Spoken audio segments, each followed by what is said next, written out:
আসসালামু আলাইকুম, স্বাগতম জানাচ্ছি বিবিসি নিউজ আন্তর্জাতিক সংবাদে। শুরুতেই সংবাদ শিরোনাম, এরপর বিস্তারিত। মার্কিন প্রেসিডেন্ট মধ্যপ্রাচ্যে দ্বিতীয় ক্যারিয়ার নৌবহর মোতায়েন নিয়ে ভাবছেন। ইরান যুক্তরাষ্ট্র আলোচনায় পারমাণবিক সাধারণ পথ ছাড়া হওয়ার ইঙ্গিত। নেতানিয়াহু 2 প্যালেস্টিনিয়ার নাগরিকত্ব বাতিলের আদেশ জারি করেছেন। মায়ানমারের সামরিক আকাশ হামলা নিয়ে সশস্ত্র গোষ্ঠীর নেতৃত্বের অভিযোগ।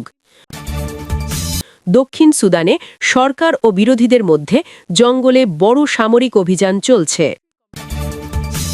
এখন পর্যন্ত আপনারা শুনছিলেন আজকের আন্তর্জাতিক সংবাদ শিরোনাম। এখন আমরা তুলে ধরব সেই ঘটনাগুলোর ভেতরের বাস্তবতা, যেখানে আছে সাধারণ মানুষের বেঁচে থাকার লড়াই, নিরাপত্তার ভয় এবং প্রতিদিন নতুন করে জীবন শুরু করার চেষ্টা।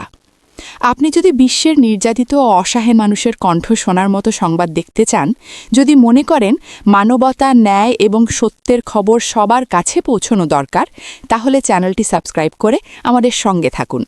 আপনার একটি সাবস্ক্রাইব আমাদেরকে আরও শক্তভাবে সত্য খবর তুলে ধরতে সাহস দেয়। মার্কিন প্রেসিডেন্ট মধ্যপ্রাচ্যে দ্বিতীয় ক্যারিয়ার নৌবহর মোতায়েন ভাবছেন। মার্কিন প্রশাসনের শীর্ষ পর্যায়ে মধ্যপ্রাচ্যে সামরিক উপস্থিতি জোরবারের সম্ভাবনা নিয়ে গুরুত্বপূর্ণ আলোচনা চলছে। হোয়াইট হাউস সূত্রে জানানো হয়েছে, অঞ্চলে চলমান উত্তেজনা ও নিরাপত্তা পরিস্থিতি বিবেচনায় যুক্তরাষ্ট্র একটি দ্বিতীয় এয়ারক্রাফট ক্যারিয়ার স্ট্রাইক গ্রুপ মোতায়েনের বিষয়টি পর্যালোচনা করছে। প্রতিরক্ষা দপ্তর জানিয়েছে, এই পদক্ষেপের উদ্দেশ্য হবে সমুদ্রপথে নিরাপত্তা নিশ্চিত করা, আঞ্চলিক মিত্রদের প্রতি প্রতিশ্রুতি পুনর্ব্যক্ত করা এবং সম্ভাব্য হুমকির দ্রুত প্রতিক্রিয়া সক্ষমতা বৃদ্ধি করা। একটি পূর্ণাঙ্গ ক্যারিয়ার স্ট্রাইক গ্রুপে যুদ্ধবিমান বহনকারী রণতরী, গাইডেড মিসাইল ডেস্ট্রয়ার, সাবমেরিন এবং সহায়ক জাহাজ অন্তর্ভুক্ত থাকে, যা সামুদ্রিক ও আকাশপথে বিস্তৃত সক্ষমতা প্রদান করে। পেন্টাগন বলেছে, চূড়ান্ত সিদ্ধান্ত এখনও গৃহীত হয়নি, তবে প্রয়োজনীয় প্রস্তুতি ও অপারেশনাল মূল্যায়ন চলমান রয়েছে। মধ্যপ্রাচ্যে বিভিন্ন কৌশলগত জলপথে সামরিক টহল বৃদ্ধি এবং দ্রুত মোতায়েন সক্ষমতা নিশ্চিত করার বিষয়টিও আলোচনায় রয়েছে। মার্কিন প্রশাসন এই সম্ভাব্য পদক্ষেপকে প্রতিরোধমূলক নিরাপত্তা ব্যবস্থার অংশ হিসেবে ব্যাখ্যা করেছে এবং বলেছে, এটি আঞ্চলিক স্থিতিশীলতা রক্ষার লক্ষ্যে নেওয়া একটি বিবেচনাধীন সামরিক বিকল্প। ইরান যুক্তরাষ্ট্র আলোচনায় পারমাণবিক সাধারণ পথ ছাড়া হওয়ার ইঙ্গিত মিলেছে। ইরান ও যুক্তরাষ্ট্রের মধ্যে চলমান কূটনৈতিক যোগাযোগে পারমাণবিক ইস্যুতে অবস্থানগত দূরত্বের ইঙ্গিত মিলেছে। আলোচনার সঙ্গে সংশ্লিষ্ট সূত্রগুলো জানিয়েছে, উভয় পক্ষের প্রতিনিধিরা সাম্প্রতিক বৈঠকে পারমাণবিক কর্মসূচি, পরিদর্শন কাঠামো এবং নিষেধাজ্ঞা সংক্রান্ত বিষয়গুলোতে নিজেদের অবস্থান তুলে ধরেন। তবে আলোচনার ধারাবাহিকতা বজায় থাকলেও একটি সাধারণ সমঝোতার কাঠামো নির্ধারণে অগ্রগতি সীমিত রয়েছে বলে জানা গেছে। মার্কিন কর্মকর্তারা বলছেন, তারা একটি যাচাইযোগ্য এবং দীর্ঘমেয়াদী প্রতিশ্রুতির পক্ষে অবস্থান করছেন। অন্যদিকে ইরান বলছে, তাদের শান্তিপূর্ণ পারমাণবিক কর্মসূচি আন্তর্জাতিক আইনের আওতায় পরিচালিত হচ্ছে। কূটনৈতিক মহল জানিয়েছে, আলোচনায় পারস্পরিক আস্থার ঘাটতি এবং শর্তের পার্থক্য প্রধান বাধা হিসেবে উঠে এসেছে। উভয় পক্ষই আনুষ্ঠানিক বিবৃতিতে আলোচনাকে অব্যাহত রাখার ইচ্ছা প্রকাশ করলেও একটি যৌথ কাঠামোতে পৌঁছতে তাৎক্ষণিক অগ্রগতির ইঙ্গিত পাওয়া যায়নি। সংশ্লিষ্ট পর্যবেক্ষকদের মতে, বর্তমান পরিস্থিতিতে আলোচনা চলমান থাকলেও নীতিগত ফাঁক রয়ে গেছে, যা পারমাণবিক সমঝোতার পথে অনিশ্চয়তা তৈরি করছে। নেতানিয়াহু 2 প্যালেস্টিনিয়ার নাগরিকত্ব বাতিলের আদেশ জারি করেছেন। ইসরায়েলের প্রধানমন্ত্রী বেনিয়ামিন নেতানিয়াহু 2 প্যালেস্টিনীয় নাগরিকের ইসরায়েলি নাগরিকত্ব বাতিলের প্রশাসনিক আদেশে স্বাক্ষর করেছেন বলে সরকারি সূত্র নিশ্চিত করেছে। স্বরাষ্ট্র মন্ত্রণালয়ের বিবৃতিতে বলা হয়েছে, নিরাপত্তা সংক্রান্ত মূল্যায়নের ভিত্তিতে এই সিদ্ধান্ত নেওয়া হয়েছে।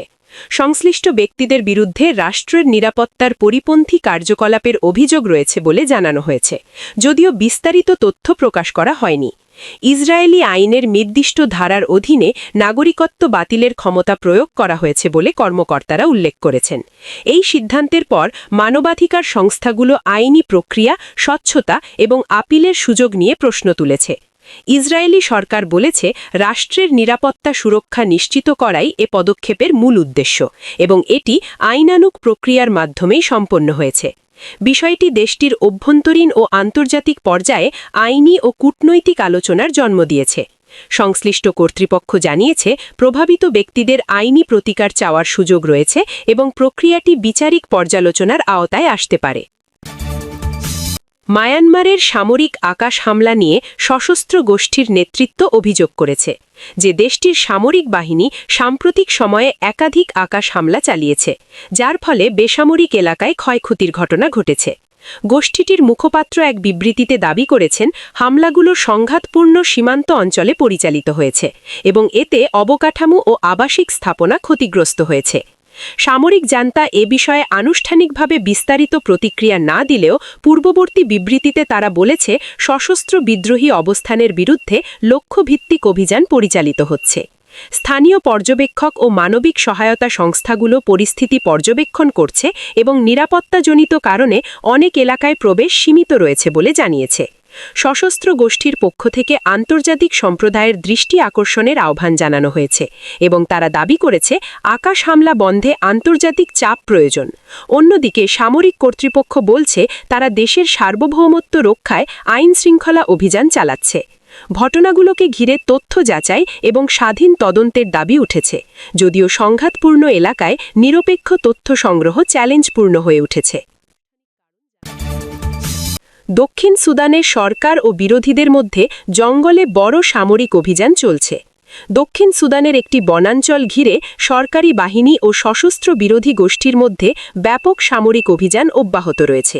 প্রতিরক্ষা বাহিনী জানিয়েছে, নির্দিষ্ট অঞ্চলে বিদ্রোহী অবস্থান শনাক্ত করার পর স্থল ও সীমিত আকাশ সহায়তায় অভিযান পরিচালিত হচ্ছে।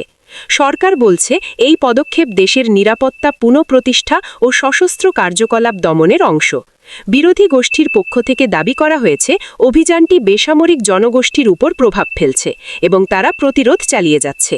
স্থানীয় প্রশাসন জানিয়েছে, সংঘাতপূর্ণ এলাকায় চলাচল সীমিত এবং কিছু বাসিন্দা নিরাপদ স্থানে সরে গেছেন। মানবিক সংস্থাগুলো পরিস্থিতি পর্যবেক্ষণ করছে এবং সম্ভাব্য মানবিক চাহিদা মূল্যায়নের প্রস্তুতি নিচ্ছে। সামরিক সূত্র বলছে, অভিযানের লক্ষ্য নির্দিষ্ট এবং এটি পর্যায়ক্রমে পরিচালিত হচ্ছে। তবে ময়দান থেকে আসা তথ্য সীমিত হওয়ায় পরিস্থিতির পূর্ণাঙ্গ চিত্র এখনও স্পষ্ট নয়। উভয় পক্ষই নিজেদের অবস্থান থেকে বিবৃতি দিয়েছেন, কিন্তু সংঘাত অব্যাহত রয়েছে বলে নিশ্চিত করা হয়েছে।